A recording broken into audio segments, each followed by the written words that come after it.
That's what I want to talk about.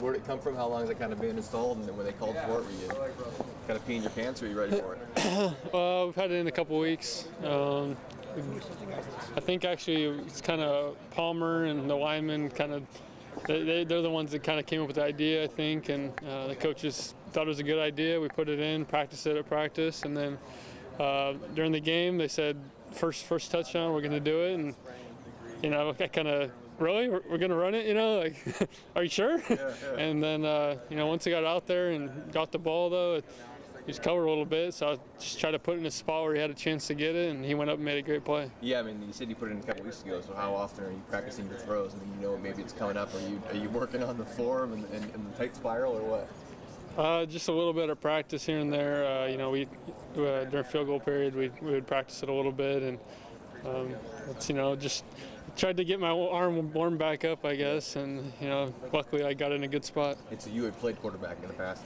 in high school? My senior year in high school, I played quarterback. Yeah. Okay, so if there needed to be like a emergency of the emergency, you'd be ready to go, or is it a one-time deal?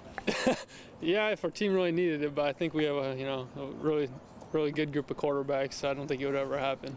How about this being the comforts of home here the next 2 weeks, and if you win one of these two, you can move on to the Pac-12 title game and be home again? I mean, not that you're content with that, but how big is that and important for these next two, maybe 3 games, to be right here, not going anywhere? We always like playing at Austin, playing in front of these fans here. Great home field advantage, great fans. I love to play here. And for a team against like SC that they have nothing to play for, this is like their bowl game for them. So you guys know that they're going to be bringing it when they walk in here on Saturday. Yeah, they always come ready to play. They've looked really good the last couple of weeks, and we know they're going to come in here, play us tough, and really try to give us a good game. You look back at that opening loss, a lot of people wrote you off across the country. Now there's a little more talk about you, more confidence behind you guys. Did you ever have maybe a lack of confidence, or did it kind of light a fire under you when that went down, or how do you kind of look at that when you look back 10 weeks ago? I think it didn't affect us too much. We kind of just got back to work the next week. Knew that we had to, practice, the way we practice, and luckily we just keep working hard, and we put some wins together, and here we are now with 9 wins, I think, and we're in a good spot. Chip's always harping on kind of not being motivated by things that are out of your control, and the BCS talk and things like that. But it strikes me there's almost a gray area here because you can clinch the division and the opportunity to host the conference title game by winning this week. So it's not that long range. Do you allow yourself to get motivated by that? Do you allow that to enter your thinking at all as you approach this matchup in this game?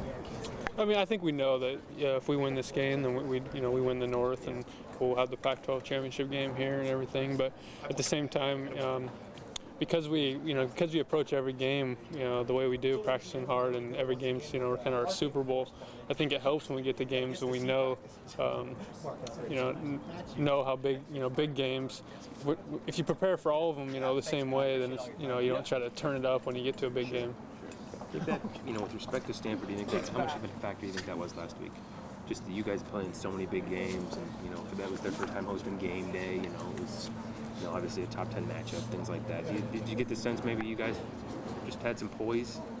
Yeah. I think our team has great experience, and in that kind of environment. We played in some big games the last few years, and had game day experience and everything like that. So I think our team is really poised. When stuff even if stuff goes the bad way or whatever, we're pretty good at just coming back and trying to get the next series. It struck me that both teams early on, you guys had some 3 and outs, there were some turnovers, some almost turnovers, but you guys didn't seem that rattled by it. Was there any sense of panic, anything like that on the sideline ever? No, I don't think so. It was more just kind of like, all right, we're good, we just got to get it going, and that's kind of what happened. David, how much do you guys enjoy when Chip always seems to go for a 4th down, 4th and 7, 4th and 2? You guys are always in go for it mode. Does that instill confidence with the whole team? Yeah, I think so. Especially for when we're out there on offense, and he says let's go for it. It's kind of makes us more confident. That he has confidence in us, so we're going to get it. And so we go out there and really try to get those 4th downs. And luckily on Saturday we were able to convert a few of those even for touchdowns. Do you think that throws other teams off? I mean, you guys don't call timeout. You don't think about it. You just are out there all the time going. Yeah, it's probably a little different than playing some teams. A lot of teams you get a stop on 3rd down, they probably look to the sideline and see if the punt return team's coming on or whatever. Sometimes we get right back on the ball and we're running another play. What were you thinking as the 2-point conversion was called? First I was like, we're really running it, and then just had to get ready, and then I saw he was covered, tried to put in a spot where he could go make a play, and Palmer went up and made a great catch. Did your brother have any comments on that? I haven't talked to him yet, but I'm sure he'll have something to say.